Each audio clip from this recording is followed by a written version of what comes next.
United kingdom के वैज्ञानिकों का एक टीम ने, जिसमें नॉटिंघम विश्वविद्यालय और इंपीरियल कॉलेज लंदन का प्रमुख विशेषज्ञ शामिल है, उन्होंने सफलतापूर्वक एक सिंथेटिक गुणसूत्र का निर्माण किया है। जी हाँ, ये उपलब्धि दुनिया का पहला सिंथेटिक ईस्ट जीनोम बनाने के उद्देश्य से एक प्रमुख अंतर्राष्ट्रीय पहल में एक महत्वपूर्ण मील का पत्थर रखा गया।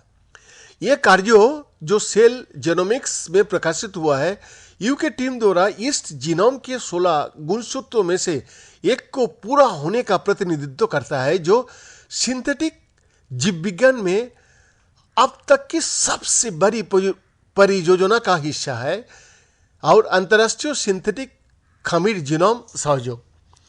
यह सहयोग, जिसे SC 2.0 के नाम से जाना जाता है, एक 15 वर्षीय परियोजना है जिसमें दुनिया भर यूके, US, चीन, सिंगापुर, फ्रांस और ऑस्ट्रेलिया के टीम शामिल थे, जो सभी ईस्ट का सिंथेटिक संस्करण बनाने के लिए मिलकर काम कर रहे थे।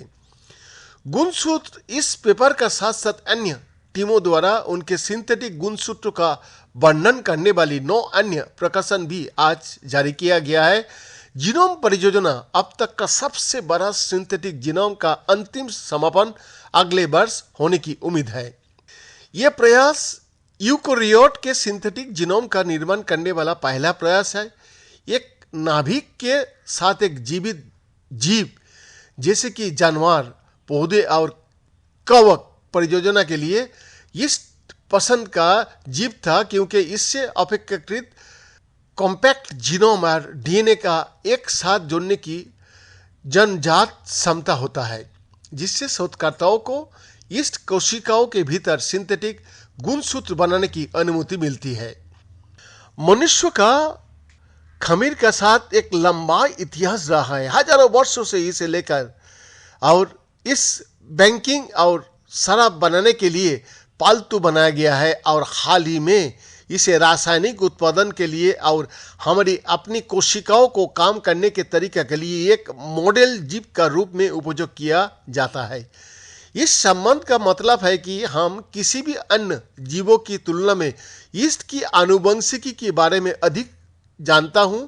इन कारकों ने ईस्ट का स्पष्ट उम्मीदवार बना दिया। नॉटिंघम विश्वविद्यालय का डॉक्टर बॉन्ड ब्लाउट और इंपीरियल कॉलेज लंदन का प्रोफेसर टॉम एलिस का नेतृत्व में यूके स्थित टीम ने अब अपने सिंथेटिक गुणसूत्र 9 का पूरा होने का सूचना दी है। गुणसूत्र के निर्माण की परियोजना में 10 साल लग गया है और निर्मित DNA अनुक्रम में लगभग 6,60,000 आधार जोड़े शामिल है, जो DNA कोड बनाने वाली अक्षर है। सिंथेटिक गुणसूत्र ने ईस्ट कोशिका की प्राकृतिक गुणसूत्रों में से एक को प्रतिस्थापित कर दिया है और एक समशक डिविडिंग प्रक्रिया के बाद अब कोशिका को प्राकृतिक कोशिका के समान फिटनेस स्तर के साथ बढ़ने की अनुमति देता है। सिंथेटिक जीनोम न केवल वैज्ञानिकों को ये समझाने में मदद करेगा कि जीनोम कैसे कार्य करता है, बल्कि इसके कई अनुप्रयोग भी हो पाएगा।